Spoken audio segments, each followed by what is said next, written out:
쿠바 독재 정권은 미국의 포위망이 아바나를 조여오는 바로 그 순간 노후한 무기로 공포를 퍼뜨리려 하고 있습니다. 그리고 2026년 5월 26일 화요일 정권은 저항을 외치며 등장하지만 실제 수치는 군사력이 노후되고 부족하며 선전에 의존하고 있음을 보여줍니다. 전투적인 발언은 공산당 수뇌부에서 나오고 마리엘라 카스트로가 라울 카스트로는 살아서 잡히지 않을 것이라고 말하며 워싱턴을 위협하고 자국민을 공포로 억누르려는 정권의 행동으로 이어집니다.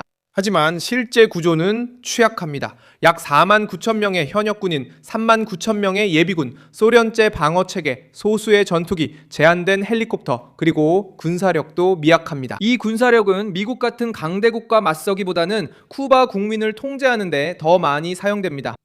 드론과 정찰기가 섬의 기지, 레이더, 활주로, 군사센터를 감시하고 있습니다. 아바나는 허세로 대응하려 하지만 군사고처를 전쟁 방패인 양 내세우며 궁지에 몰린 독재 정권의 모습을 드러냅니다. 이 정권이 아직도 무엇을 유지할 수 있을까요?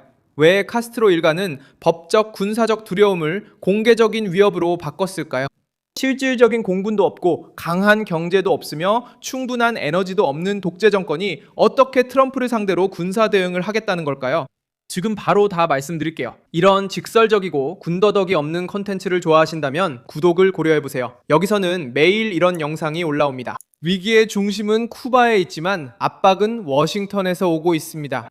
트럼프 정부는 1996년 민간 항공기 2대를 격추시킨 사건과 관련된 범죄로 라울 카스트로가 미국에서 기소된 이후 압박을 더욱 강화했습니다. 1996. 정권의 대응은 전쟁의 분위기였습니다. 미겔 디아스 카넬은 이 기소를 군사적 공격을 정당화하기 위한 정치적 술책이라고 비난했습니다. 마리엘라 카스트로는 아바나에서 열린 집회에 나타나 나라가 평온하다고 말했고 아무도 그를 납치하지 않을 것이며 그는 싸우다 죽을 것이라고 밝혔습니다.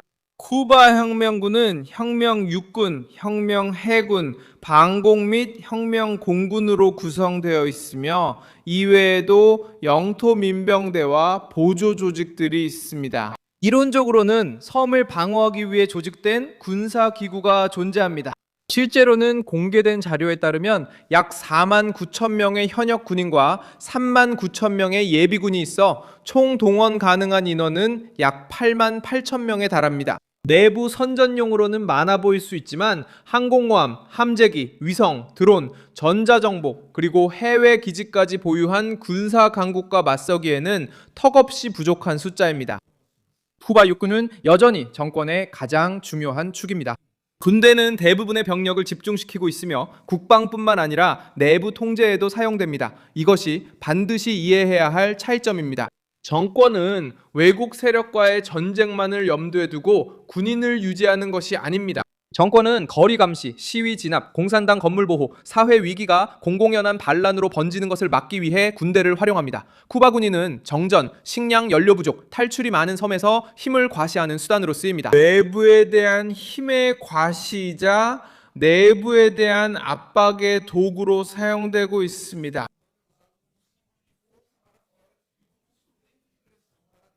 최근 평가에서 언급된 쿠바의 무기고는 대부분 구식 장비로 구성되어 있으며 그중 많은 부분이 소련 시절에 물려받은 것들입니다. 바로 그 지점에서 선전이 현실과 충돌하기 시작합니다. 쿠바 공군은 군사력 과시에서 가장 취약한 부분입니다. 뉴스에서 언급된 조사는 약 5대의 전투기와 정찰기 그리고 기타 능력을 갖춘 소규모 항공기 함대를 지적하고 있습니다. 이로 인해 항공기 수는 대략 9대로 늘어납니다.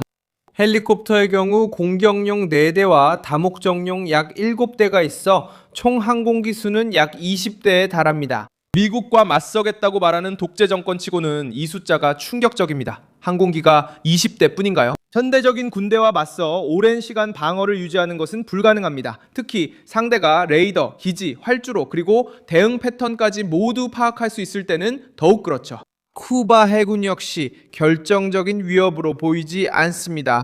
정권은 순찰선, 연안 방어수단, 근접 방어를 위한 구조를 갖추고 있을 수 있지만 미국과 카리브해에서 경쟁할 수 있는 함대를 보유하고 있지 않습니다. 실제 역할은 해안 지역을 보호하고 내부의 항공 움직임을 감시하며 정권의 작전을 지원하고 섬 주변에서 어느 정도 존재감을 유지하려는 것입니다.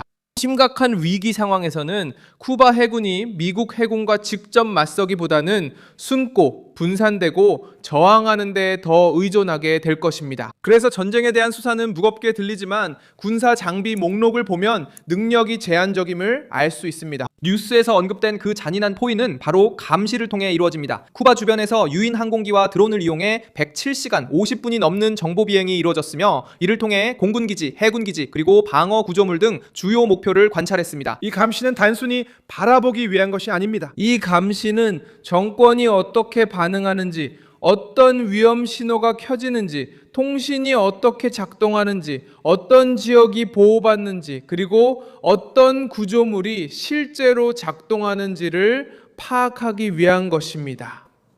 정권도 이 사실을 알고 있습니다. 그래서 정권은 맞서 싸우겠다는 발언으로 대응하려고 합니다. 디아스-카넬은 워싱턴이 군사적 공격을 정당화하려 한다고 비난하면서 연극을 완성하려 했습니다. 이런 대응은 라울 카스트로 관련 소송이 커질까 정권이 두려워함을 보여줍니다. 독재 정권은 미국에서의 공식적인 기소가 단순한 서류 작업이 아니라는 것을 알고 있습니다. 이것은 제재, 체포, 봉쇄, 외교적 압박, 동맹국의 고립, 그리고 쿠바 군대가 통제하는 군사 및 기업 구조에 대한 새로운 조치로 이어질 수 있습니다. 마르코 루비오가 쿠바가 중국과 러시아와의 연계로 인해 국가 안보에 위협이 된다고 말할 때 그 메시지는 상징적인 차원을 넘어 전략적인 영역으로 들어갑니다. 정권은 또한 대중의 저항으로 공군력과 해군력의 부족을 보완할 수 있는 것처럼 비정규전 개념을 내세우려 하고 있습니다. 이것은 쿠바의 오래된 교리로 방어를 영토 전역에 분산시키고 민병대를 동원하며 섬 전체를 어떤 외국 군대에게도 어려운 환경으로 만드는 것입니다. 하지만 지금은 또 다른 문제에 직면했습니다.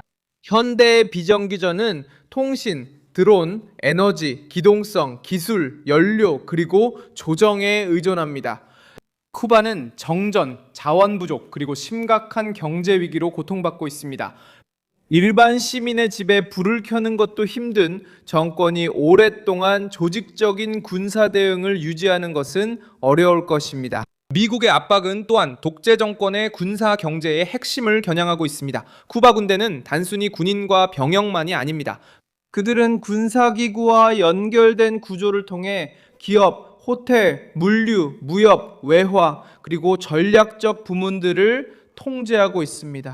워싱턴이 쿠바 군부가 통제하는 기업에 제재를 가할 때 정권을 지탱하는 엘리트들의 주머니를 직접 겨냥하게 됩니다.